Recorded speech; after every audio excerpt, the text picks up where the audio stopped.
What's up, everybody? Good evening. Welcome to the Habs Tonight Postgame Show with Marco and myself. The Habs fall 4-3 to the Dallas Stars in overtime. Marco, we have to talk about it. The call at the end. Yeah. What did you think, man? I'm pretty sure that we were all kind of seeing an interference on that one. At first glance, I didn't really see much happening. But then when you look at the replay, I think you could see, I think it was Seguin. He kind of stick lifted Allen a little bit on that last play and kind of interfered with his blocker too. Meanwhile, holding Lekkonen's stick back as well. So I think there's a lot of evidence for potential goalie interference there, or just a penalty in general to be called. But I'm sure everybody in the Bell Center thought so. You could hear them. But Yeah. When has anything gone our way with officiating this season? I'm not surprised. Are you? No, that's it. I know Nick was fuming in our group chat there. She thought for sure it was going to get called back, and so did I. But we should be used to it by now, right? These calls never go our way, and there was certainly a case to be made for Seguin interfering in Allen's play there, clearly lifting his stick, which you can't do that. So I'm not sure what they based themselves off of, but it is what it is. We still get a point, At least, yeah. and there's a lot of positives out of this game. But I mean, if we have to touch on the officiating some more because they missed a ton of calls. Like, I think there's 3 high sticks that they missed, a couple interference calls, tripping, and then they call, Edmondson for a weak trip, whatever Kulak was called for. That was stupid. So, we have to give some clarifications here. One of the refs was Kelly Sutherland, who is, a vet, been reffing for years, and the other one was Mitch Dunning, who just came from the AHL. So still learning the game here, how fast it goes, but not really the best performance from the Zebras tonight, eh? Kind of off the ball, I thought. I mean, there were some obvious calls, like we saw Armia when he interfered with Andre at the end. That was a stupid penalty, but Yeah, there's a few ones which I'll give him credit for. They're penalties on both ends, but I think you could also argue that there were some pretty blatant calls that they missed on both ends. Like you said, a few interferences, a few high sticks. The officiating wasn't there today. It just brings me back severe PTSD from a bunch of the other games when we've been screwed over. And look what happens again. We were screwed over again by the refs. We're not going to blame it all on the refs, but that call at the end, I mean, you got to get that one right. I don't know what there's. I get that when it comes close in the crease, there's a lot of garbage that goes on, and it could be hard to see in real time. But that's why you have replays. That's why you have 5G, right? So I mean, when it comes to that, there's no really excuse, and I thought there was enough evidence that you could see that Allen was interfered on, and there's a few other ones that they missed during the game. So it wasn't like it was the only call that was missed either. So yeah, they weren't on the ball this game, but when are they ever? Yeah, it's not too hot. We're used to it by now, though, so it's a daily occurrence for us. We won't make a big fuss out of it. Still get a point and a good game. That's the big thing for me. I thoroughly enjoyed this game. I think everyone else did. It was very entertaining, fast paced, always something happening. And let's talk about those 2 beauties behind you, Marco. Because my goodness, both of these guys with a goal and an assist. Crazy good game overall. I mean, let's get started with Cole here because you got some interesting stats about him, eh? Yeah, I mean, this was Cole's 3rd straight game with a goal, which is the first time he's ever accomplished that in his career. So kudos to Cole on that one. And another stat there, I think you may have the graphic if you want to bring it up, but now under St. Louis, since I think February 9th or whenever he brought him in, he's actually led all rookies in goals. So I think it's safe to say that Ducharme has robbed this man of the Calder that he deserves.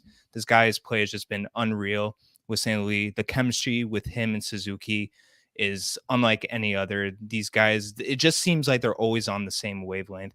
That's why I brought out the Step Brothers little reference here behind me, because the way they play, it kind of seems as if they were related in some sort of way. And I just thought it was kind of like a perfect little background to do on top of that. A nice little funny reference to the movie there. Great movie. But no, I mean, both these guys, I mean, Nick, even before Ducharme, he was playing unreal. That guy's without a doubt our franchise guy. We said this many times on the show. And Cole only 2 goals before St. Louis, now leading all the other rookies there. And they're no scrubs either. You got people No, like that's it. Lucas Raymond, Michael Bunting, Moritz Seider. And I mean, it just goes to show what this guy could do when he's surrounded by the good, with a good environment, with a good mentality, the good coaching mindset. And yeah, just God bless St. Louis for letting this guy run wild and prove to us what kind of player that he really is. Amen to that. My goodness. But yeah, the connection between those two is unreal. And the funnest part about it, right? What makes me so happy is that we will get to see this for years to come. I mean, Nick is signed to a big old deal, and then we got Yep. Cole coming up soon, who's also going to get paid. So I'm over the moon by these two guys. It's truly beautiful to see them go. Suzuki as well, 52% on the faceoff circle tonight, which is something that he's struggled with in the beginning of the season. But then again, that was his only thing that he needed to improve, and he did just that. He's so consistent now. And Dallas is no slouch in the faceoff circle either. Like, they're, I think, second best team in the league. And I mean, we have Suzuki is 52. Dvorak was 73%. So if we switch over to Dvorak, who, played his first game in a while there after he got concussed by Spurgeon, what did you think of his game tonight? Well, it was good really to see him back in the lineup because he was someone that we acquired really early on before the season started, who had a really good season with Arizona last year and was someone who could really have a lot of potential for our team. And unfortunately, with injuries and just the way the season's gone, he hasn't really been able to show what he could do. But I thought he was really involved tonight. He was making some good plays all around the ice. So it kind of gives us an idea of what he could bring to the lineup when everything kind of goes our way. I don't think he's going to be a groundbreaking kind of game-changing player at any point down the stretch, but he's definitely a good asset to have for depth purposes. And I thought he had a good game tonight, along with a lot of other guys such as Romanov, who I thought had an excellent game. Jake Evans laying it out there for the team as usual. Freaking love that guy. And Schoenemann too, who we got to give some shout out to. He got his very first NHL goal. So a little pause there for Corey Schoenemann. Congrats, well deserved. Chris Wyman too. I thought he had a really good game. Indeed. Yeah, what about you? What did you think of Dvorak's play and just the play from the individual players all around? I mean, Schoenemann, my goodness, what a rocket. This guy, funny enough, played really well with the Rocket. So it's fitting that he's got a good shot. But no, I'm really impressed by his play. A few nervous mistakes here and there, but that'll get ironed over time. So I'm not too worried about him. I think he's a good guy to have in our system. And Dvorak, I mean, didn't really stand out. He didn't have too much ice time either, only 16 minutes. But 73% on the faceoff circle is something we cannot just glance over. That is huge because faceoffs, let's face it, have not been our strong suit this season. So to have a reliable guy like him after losing Danault could be massive. And Wideman, again, an assist. He's a guy that's been low key, playing not a very flashy game, but again, an assist tonight. He's doing well on the power play. I like the way he moves the puck. Could potentially be moved by Monday as well. Do you think maybe there's a deal for Wideman's out there? I mean, I definitely think that he's making a good case for his trade stock. I definitely thought that today was a good sort of example of the way we've been kind of seeing him play recently. And he got a lot of power play time today too, which was something that was good to see because we could really see physically how he quarterbacks that power play, which it just seemed very fluid from his point. And I definitely think that there's a lot of teams that could kind of use that sort of depth as well. So it wouldn't be surprising to me at all if we see Wideman get traded for a few picks. I definitely think that we could see a deal for him, maybe even Hoffman come Monday. There's a lot of there's a lot of trades that could happen, a lot of assets that we could give up. And I guess we could touch on Ben Sharat just quickly. If you guys didn't check out our video, we had one yesterday where we did the whole breakdown of the trade, our initial thoughts. So if you didn't see it, it's our last video. You guys go do that. But a lot of exciting stuff coming our way. And it's good that we have someone like Wyman as well. And Schoenemann, who has shown some promise, because obviously without Sharat in the lineup, you got to have some sort of guys step in, maybe not to directly fill in their shoes because they kind of play like a different sort of game. Sharat, we know, was a very defensive defenseman. and Weidman and Schoenman have shown more kind of like offensive upside, especially Weidman. So, but it's good to see at least people who could fill in his shoes and that we could still remain competitive without our top defender, I guess you could say, this season in our lineup. Yeah, that's it. I mean, obviously the Sharat trade is going to hurt us this season, but I think long term we have so many good defensive prospects coming up, and I'm not worried. I think it was a fantastic deal. And today we were surprised by a press conference from the man himself, Ben Sharat, as well as Kent Hughes. What did you think about those two? Well, I think starting with Sharat, he just really just laid it all down, say how much he really enjoyed his time in Montreal and how he's just basically thanking everyone for the wonderful experience and that he loved living here, he loved being part of the team. So it's good to see that there's no sort of bad blood or that they didn't really get off on the wrong foot here, that both parties are sort of like they're exiting on mutual terms, I guess you could say. I mean, at the end of the day, it's a business, but at least at the end of the day, Sherrod really enjoyed his stay here. And now he has a chance to win a Cup of Florida. That team is going to be disgusting, and I'm going to be excited to see what he could do with them. I know we played them a couple times. I'm pretty sure we have a game recently coming up where we will be reunited with Sherrod. This time we'll be playing against him, so that'll be interesting to see. And yeah, Hughes, I think the main sort of things you could take from his sort of word in the press conference today is that, one, he said that if there is a trade for Petry, he will do it. He's very transparent about that. And I mean, we sort of talked about this. Petry is someone who we could utilize as a kind of like a veteran guy in our lineup. But I don't know. I mean, like, if there's a good deal for him, there's a lot of teams who could use him. He does have offensive upside, which we haven't really seen this season, unfortunately, and turnovers are a little bit higher with him. So if you could still get some sort of good value for him, I think I would do it just to capitalize on that. And like we are just saying before, we have a lot of defenders who could fill in for their shoes, and we have a lot of young prospects as well coming in next season, such as Sami Niku. We have Kanan Goalie. We have Thou, who shall not be named. And we also have, well, just to give you an example, all those guys are people who could be filled in. So, I mean, I think we'll be okay without Petry for a little bit. And I think the other main point that Hughes brought up too, which is very important, is that he says that he has zero interest in moving any goalies at the moment, because there's been a few rumblings about whether or not they're going to trade Allen, because obviously there's a lot of teams who use his skill. That guy was on fire tonight. Ooh. I think if anything, tonight was just a huge goaltender battle between him and Onger. Those two played fantastic the whole game round, and especially Allen, especially in that first period, he really kept us in on a lot of Petry's turnovers, funny enough. But no, so he made it clear that he's not planning on moving him or Montevo. So that's kind of good to see, I guess you could say, because I was saying this in our Sharat video, that tandem with him and Price, when both fully healthy, is something that could be really utilized to our advantage. They could win you a lot of games going down the stretch when you have a healthy team. And just having Allen as our backup when he could be a starter on a lot of other teams like Edmonton or Buffalo, I mean, it just goes to show what kind of talents we have in our system. And then Montembeault as a third sort of option, who has shown some really good upside this season and who has kept us in a lot of games as well. So to keep all those guys in our sort of pipeline, wherever they may be placed in the lineup with the Rocket or with the Habs, it's just really good to see. And I'm all on board with Hughes not wanting to move a goalie. There is no need for us to do it. So, yeah, I mean, you got our permission, Hughes, if that means anything.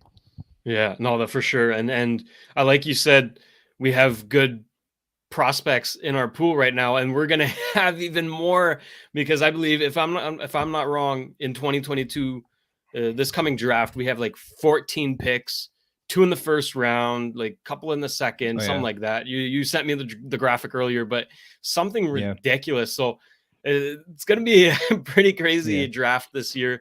We got 2 firsts, I think, this year and 2 firsts next year. Again, next year, in that stacked class. Insane. So we got, I believe we also have 3 second-round picks, I think, either this season or next season.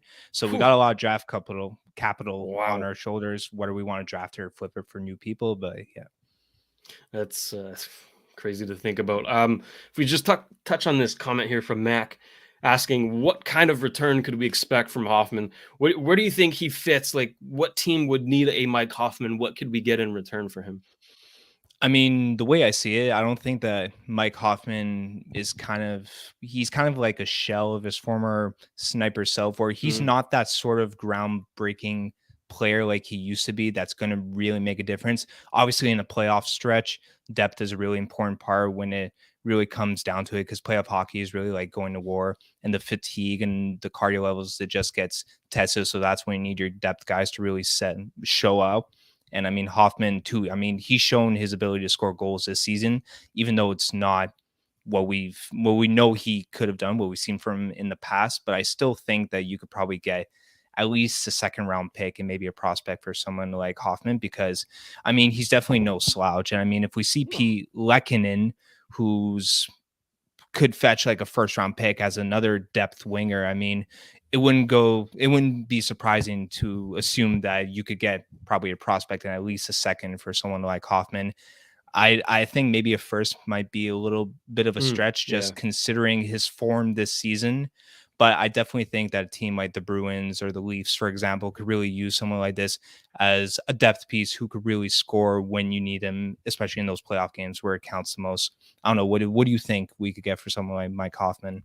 Yeah, it's a tough call. I mean, the rumors that I've heard are mostly centered around Pittsburgh, and I think that would be a decent fit. You know, imagine Crosby passing the puck to Hoffman on the power play. That's kind of Mm, disgusting. So I yeah. could see that happen. And there's been links between the Habs and Kasperi Kapanen. Yep. So I don't know what kind of deal could be done there. You know, we might have to throw in a pick on top of it, but I something to mean, watch for sure. Go we got ahead. picks to give away. I don't know, I was just gonna Yeah, say we got picks to give away. So I mean, Pittsburgh, let's make a deal happen. I think that they're at a point right now where they've kind of tested their patience with Kasperi Kapanen, and that Yeah. they're sort of leaning towards letting him go. So if we can make some sort of deal happen where we could get, let's say, Kapanen in like a third or a second for Hoffman and another pick, maybe we could flip our fourth that we just got for Shirai, or the many others. I know we have 3 seconds coming up, so I don't know if you want to cancel out seconds. Probably not. You might want to throw in like a third and a fourth Hmm. in Hoffman. But yeah, I mean, we definitely got some options there. I think Pittsburgh could be a good potential trade destination. That's it. I mean, I'll never forget that dumbass play that Kasperi Kapanen made. I think it was when he was playing with Toronto. I don't know if you remember. He like threw his stick at Domi or Petry or whatever it was, and we won the game because of that. Like, I don't Yeah. remember exactly the situation, but that'll always stick in my brain, that play. So I'm not sure that I want him, but let's remember we also have his cousin Oliver Kapanen in our system. That's true. So Yep. we have the three Pitlicks. We could have the two Kapanens. We're collecting family Hey, members over here. You know, we're all about the family here at Habs Tonight. Just take a look at my background, for God's there you sakes. go. We're There all you about go. the family over there. While we're on the topic of like trades and prospects, there's been a little bit more rumblings about Jack McBain, which is another guy Hmm. we were talking about yesterday in our Sharat video. What do you think right now? I think that the Wild are kind of expecting a second round pick for him, which I mean, we have 3 coming up just this year. Do you Yeah. see him kind of fitting in our lineup, or do you see us pursuing someone like Jack McBain? Do you think he'd be interested in coming to our organization? I want to kind of get your thoughts on that real quick. Would be interesting. This guy, for those who don't know, he's like 22. He's huge. He's like, what, 6'3, 6'2", 200 Yeah, pounds. something like that. Massive boy. Okay. He's playing for Boston College, tearing it up there, over a point per game. So if we Yeah. could get the signing rights for a big guy like that for a second round pick, or let's say maybe a Kulak, right? If they're looking for a defenseman or a wideman, who knows, right? But I don't think the price would be too high, and might as well. We have a good track record with Minnesota, right? We picked up our beautiful man Rem Pitlick. So Oh, if we he's could do it again and fleece Minnesota, that'd be pretty nice. But yeah, definitely something to look forward to. You know, I don't think Kent Hughes is done until Monday. Like no. there's going to be other moves, folks. It wasn't just Sharat and Toffoli, even though those trades were pretty nice. There's going to be some Yeah, smaller trades, smaller moves happening, maybe another big one, but for stay sure. tuned. And on Monday, we Hmm. will be live for most of the day and up until 3:30 until the draft. Sorry, the trade Deadline. deadline happens. So stay tuned on that. You will get more info very soon. We will be swapping host and bringing guests on, bringing you guys on. So you can send us an email if you want to jump on the show, talk about trades and whatnot. Going back on tonight's game, will be though, a fun time. Oh yeah, for sure. I mean, we have to shout out Romanov, because to me, he was a standout tonight. Played phenomenal. 23 minutes. Yeah. He finished with a +2 differential, which is the best among the defensemen tonight. 1 assist, 4 hits, 2 blocks, 1 takeaway. I mean, he was everywhere. Oh yeah, and he was especially crucial too in that overtime there.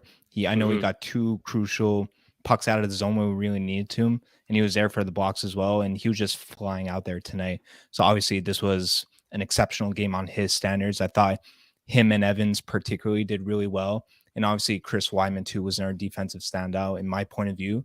And if we could, I just kind of want to go back to the Jack McBain toss, just because for those who may not know, this is someone that Minnesota selected in the 3rd round and is somebody who is not interested in signing with Minnesota. Right now, he has 33 points, and I think it's 24 games for Boston College, which is really good production, obviously, and coming into his senior year. So, I mean, the fact that they want a 2nd round pick is just kind of already getting more value than what they sacrificed to get him, if that makes sense. So even though on paper, giving up a 2nd round for someone like Jack McBain might be a little bit lowballing for Minnesota, considering that he doesn't really want to sign with them. For them, they'll take a 2nd. I think Win-win. That's a win, exactly. And the only concern that I have, though, is that there'll be other teams who would be able to also give up a 2nd round pick. So if you have to kind of throw in a little sweetener, like maybe a 2nd and a 4th, like the one we just got yesterday, could maybe work out in our favor. Or maybe I think giving up someone like Kulak may be a little too much, so maybe a stack of picks would be better. But no, I think that Hughes hasn't done either. He could definitely make something happen at the deadline. There's going to be a lot to talk about. I definitely think that Kulak is somebody that will be moved or looked at to be moved. If not, I think the 2 bigger names that we could kind of expect are people like Jeff Petry and Mike Hoffman, who are kind of expendable players on our team who you could get some sort of decent return on. But yeah, I mean, Monday's going to be a fun episode for us. We're going to be covering it for the whole day, like you said, Shane. So yeah, that's I'm looking forward to the trade deadline. That's going to be a real fun day for sure for everybody. Let's hope so. I mean, we've had rumblings about Claude Giroux too, linked with Florida. So a lot of good stuff gonna go down here. Hopefully, because some trade deadlines are a bit of a letdown, but I think this one, I'm optimistic. I think it'll be pretty exciting.